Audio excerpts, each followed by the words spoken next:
Hello everyone, आज हम लोग बात करने वाले हैं SC/ST एक्ट पे। ये काफी इंपॉर्टेंट एक्ट है।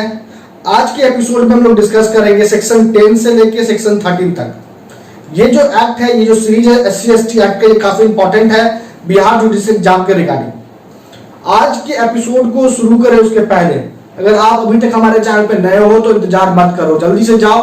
आपको नीचे दिखेगा रेड कलर का सब्सक्राइब बटन, आप उस पर क्लिक जरूर करो, चैनल को सब्सक्राइब जरूर करो, बेल आइकन दबाओ ताकि आपको वीडियोस का जो भी लेटेस्ट अपडेट अपलोड होता है हमारे चैनल पे उसका नोटिफिकेशन आपको मिल पाए।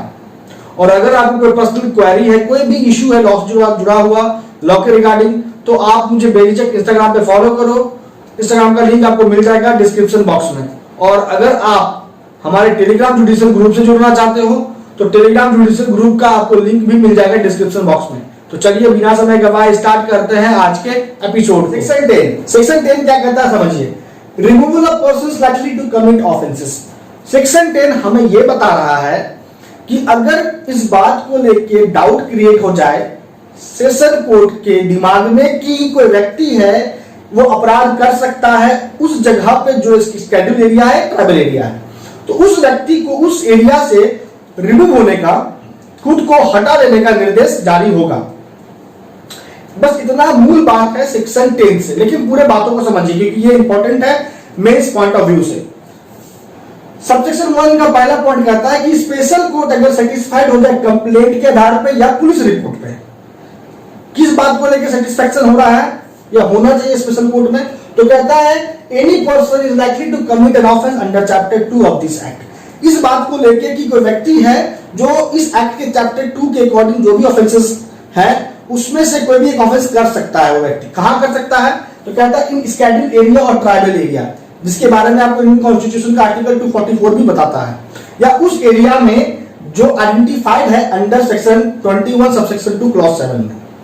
इन जगहों पर अगर कोई व्यक्ति चैप्टर 2 के अकॉर्डिंग अगर कोई ऑफेंस करेगा या कर सकता है, इस बात को लेके अगर सेटिस्फेक्शन हो जाए सेशन कोर्ट को कंप्लेंट के आधार पे या पुलिस रिपोर्ट के आधार पे, तो क्या करेगी सेशन कोर्ट ऑर्डर इशू करेगी रिटर्न, और उस व्यक्ति को बोलेगी कि उसको अपने आप को, दैट मींस कि उस जगह से, इनमें से किसी भी एक जगह से खुद को हटा लेना है जहां पे वो अपराध करने वाला था, जिस बात को लेके सेटिस्फेक्शन था स्पेशल कोर्ट को। अब यहां पे उस ऑर्डर में नेक्स्ट पॉइंट कहता है इस बात का भी जिक्र होगा कि वो खुद को जो हटाएगा वो किस रास्ते से हटाएगा और कितना टाइम के भीतर वो खुद को हटाएगा, इस बात का भी जिक्र होगा। साथ ही साथ इस बात का भी जिक्र होगा उस ऑर्डर में कि वो खुद को कितना टाइम पीरियड के लिए हटाए रखेगा उस जगह से, कितना टाइम पीरियड तक उसको नहीं आना है उन जगहों पे, इस बात का भी जिक्र होगा उस ऑर्डर में। अब यहां कहता है नेक्स्ट पॉइंट कि वो ऑर्डर जो है, जो स्पेशल कोर्ट सेक्शन 10 सबसेक्शन 1 के अकॉर्डिंग इशू कर रहा है, वो कब तक इन्फोर्स हो सकता है या रह सकता है, तो कहता है नॉट एक्सीडिंग 3 इयर्स। 3 वर्ष से अधिक समय के लिए ये ऑर्डर इन्फोर्स नहीं हो सकता है। मतलब किसी व्यक्ति को अगर हटने का, रिमूव होने का निर्देश दिया जा रहा है तो 3 साल तक ही रिमूव होने का निर्देश दिया सकता है, उससे कम हो सकता है, उससे अधिक नहीं होगा। तो ये हो गया सबसेक्शन 1 सेक्शन 10। अब सबसेक्शन 2 का बात करें तो जिस भी ग्राउंड पे, सबसेक्शन 2 क्या कह रहा है कि जिस भी ग्राउंड पे व्यक्ति को रिमूव होने का निर्देश दिया गया है उस ग्राउंड को कम्युनिकेट करना है व्यक्ति से। और ये कम्युनिकेशन कौन करेगा, जिसने ऑर्डर जारी किया। तो ऑर्डर जारी किसने किया है, स्पेशल कोर्ट ने जारी किया है। तो स्पेशल कोर्ट को कम्युनिकेट करना पड़ेगा, बताना पड़ेगा कि सबसेक्शन 1 के अकॉर्डिंग स्पेशल कोर्ट किस ग्राउंड पे ऑर्डर जारी कर रहा है। कम्युनिकेट किसको करेगा, किसको बताएगा, व्यक्ति को जिसके खिलाफ ऑर्डर जारी हो रहा है। सबसेक्शन 3 चाहिए। सबसेक्शन 3 कह रहा है कि सबसेक्शन 1 के अकॉर्डिंग जो ऑर्डर पास हुआ है स्पेशल कोर्ट के द्वारा, उस ऑर्डर को स्पेशल कोर्ट कभी भी रिवोक कर सकती है या उस ऑर्डर को बदल सकती है।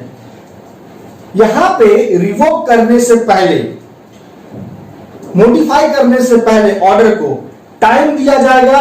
पर्सन को जिसके खिलाफ ऑर्डर जारी हुआ है उसको सुना जाएगा, उससे पूछा जाएगा कि किस ग्राउंड पे रिवोक होगा या मॉडिफाई होगा ऑर्डर, और अगर उसके ग्राउंड से, उसके रीजन से सेटिस्फाइड होगा स्पेशल कोर्ट, तभी जाके ऑर्डर स्पेशल कोर्ट या तो रिवोक कर लेगा या तो उसको बदलाव करेगा उस ऑर्डर में। तो ये हो गया सेक्शन 10। अब आगे बढ़ते हैं, बात करते हैं सेक्शन 11 क्या कहता है SC/ST एक्ट। सेक्शन 11 क्या कहता है, देखिए पहले हेडिंग को समझिए। Procedure on failure of person to remove himself from area and return there on after removal. अगर मान लीजिए सेक्शन 10 के अकॉर्डिंग स्पेशल कोर्ट ने पर्सन को किसी पार्टिकुलर एरिया से, जिसका जिक्र ऑलरेडी सेक्शन 10 में किया गया है, उस एरिया से हटने का निर्देश दिया गया, लेकिन अगर वो उस एरिया से नहीं हटेगा तो उसके बाद उस पर क्या कार्रवाई हो सकता है, इसके बारे में बताता है सेक्शन 11। आइए समझते हैं सबसेक्शन 1 से। सबसेक्शन 1 को देखिए क्या कहता है कि अगर वह व्यक्ति जिसको ऑर्डर हुआ है खुद को हटाने का उस एरिया से, जिसका जिक्र सेक्शन 10 में किया गया है, अगर वो खुद को नहीं हटाता है उस एरिया से, या फिर जितना टाइम के लिए उसको कहा गया था कि वापस नहीं आना है उस एरिया में, अगर वो उस टाइम के भीतर ही वापस आ जाता है उस एरिया में, तो फिर क्या होगा, तो स्पेशल कोर्ट निर्देश जारी करेगी, ऑर्डर जारी करेगी, इशू करेगी लिखित में, और उसके द्वारा कहा जाएगा कि उसको अरेस्ट किया जाए और उसको पुलिस कस्टडी में भेज दिया जाए। पुलिस कस्टडी कहां होना चाहिए, तो उस एरिया के बाहर होना चाहिए, जिस एरिया का जिक्र सेक्शन 10 में किया गया है उस एरिया के बाहर कहीं भी हो सकता है, जैसा स्पेशल कोर्ट तय करेगा। लेकिन यहां पे एक बात और कहा गया है सब सेक्शन 1 में कि अगर वो व्यक्ति विद परमिशन जाएगा उस एरिया में, जिस एरिया में आने से मना किया गया है, अगर उस एरिया में विद परमिशन जाएगा वो स्पेशल कोर्ट का, तब यहां पे स्पेशल कोर्ट उसको ना अरेस्ट करेगी ना ही पुलिस कस्टडी में भेजेगी। तो सबसेक्शन 2 के रिगार्डिंग ये परमिशन मिलता है स्पेशल कोर्ट से। तो आइए सबसेक्शन 2 को समझते हैं, सेक्शन 11 का। सबसेक्शन 2 कह रहा है कि स्पेशल कोर्ट जो है व्यक्ति को परमिट कर सकती है बाय ऑर्डर इन राइटिंग कि वो विद इन द टाइम, जो जिस टाइम के अंतर्गत उसको हटने का निर्देश हुआ था, उस एरिया से नहीं आने का निर्देश हुआ था, जिस टाइम के अंतर्गत, उस टाइम के अंतर्गत आने का निर्देश दे सकती है स्पेशल कोर्ट। लेकिन स्पेशल कोर्ट को ऑर्डर जारी करना होगा लिखित में, और उसके पहले स्पेशल कोर्ट क्या करेगी, उससे बॉन्ड एग्जीक्यूट कराएगी विद सियोरिटी और without surety and subject to the condition, और फॉर सच टेम्परेरी पीरियड के लिए उसको अनुमति देगी कि वो उस टाइम के भीतर आ सकता है जिस टाइम के भीतर उसको नहीं आना है, with permission of the court. और उसके पहले कोर्ट मींस स्पेशल कोर्ट, उसके पहले कंडीशन इंपोज किया जाएगा स्पेशल कोर्ट के द्वारा, बॉन्ड एग्जीक्यूट करवाया जाएगा, याद रखिएगा इस बात को, और ये होगा order in writing by the special court. उसके बाद सबसेक्शन 3 में बात करते हैं। तो सबसेक्शन 3 कहता है कि स्पेशल कोर्ट अपने इस आदेश को जो उसने जारी किया सबसेक्शन 1 के अकॉर्डिंग सेक्शन 11 का, अपने इस आदेश को वो कभी भी रिवोक कर सकता है स्पेशल कोर्ट, ये कहता है सबसेक्शन 3।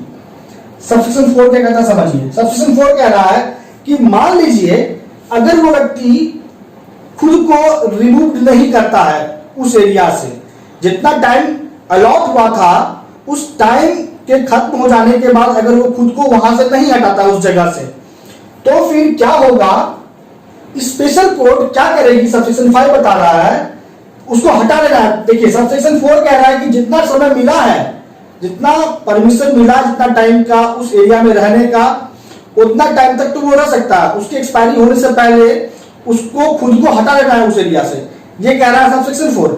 लेकिन अगर वो खुद को नहीं हटाया और बिना फ्रेश परमिशन के वो वहां पे स्थित रह गया, वहीं पे रह गया बिना फ्रेश परमिशन, तो फिर क्या होगा उसके खिलाफ, तो सबसेक्शन 5 कह रहा है कि उसके खिलाफ फिर अरेस्ट वारंट जारी होगा, अरेस्ट किया जाएगा उसको, और उसके बाद उसको पुलिस कस्टडी में भेज दिया जाएगा।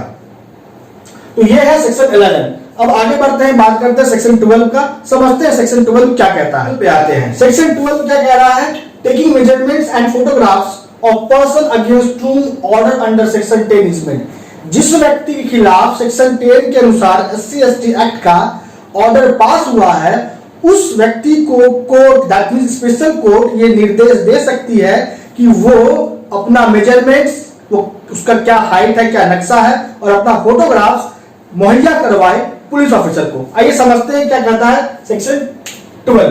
तो सबसेक्शन 1 बस यही बात कह रहा है कि जिस व्यक्ति के खिलाफ आदेश जारी हुआ सेक्शन 10 के अकॉर्डिंग, उस व्यक्ति को स्पेशल कोर्ट ये कहेगी कि वो अपना मेजरमेंट्स और अपना फोटोग्राफ्स दे, मुहैया करवाए, किसको, तो पुलिस ऑफिसर को।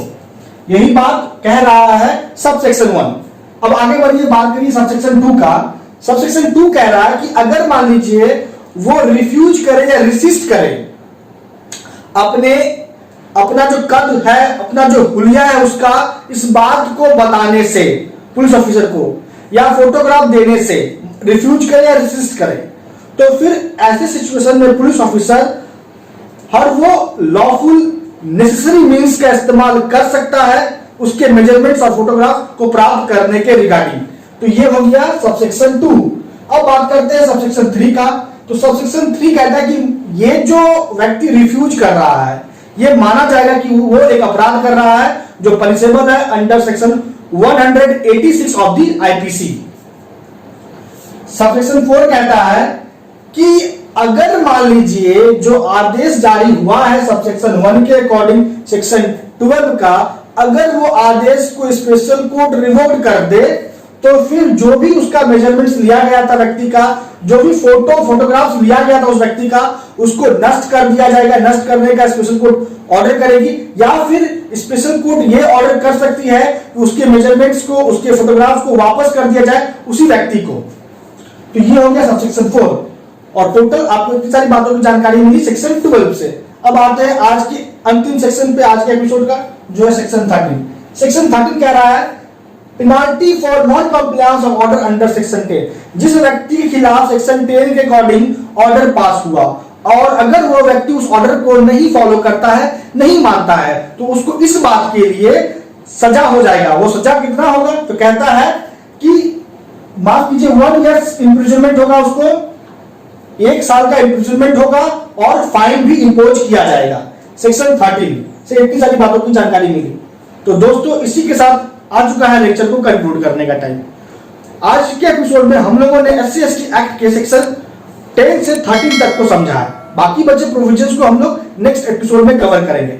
मैं अंततः बस इतना बोलूंगा कि अगर आपको वीडियो अच्छा लगा, बात समझ में आई है, तो आप इसे प्लीज लाइक जरूर कीजिएगा, अपने स्टडी ग्रुप में शेयर जरूर कीजिएगा, मुझे कमेंट करके जरूर बताइएगा, क्योंकि आपको लाइक शेयर कमेंट से बहुत मोटिवेशन मिलता है। और अगर कोई पर्सनल क्वेरी है तो आप मुझे इंस्टाग्राम पे फॉलो करो, इंस्टाग्राम का लिंक आपको मिल जाएगा डिस्क्रिप्शन बॉक्स में ही। और अगर आप हमारे टेलीग्राम जुडिशियल ग्रुप से जुड़ना चाहते हो तो टेलीग्राम जुडिशियल ग्रुप का भी लिंक आपको मिल जाएगा डिस्क्रिप्शन बॉक्स में। तो दोस्तों आज लेक्चर में इतना ही। आपका अब तक हमारे साथ बने रहने के लिए बहुत बहुत धन्यवाद।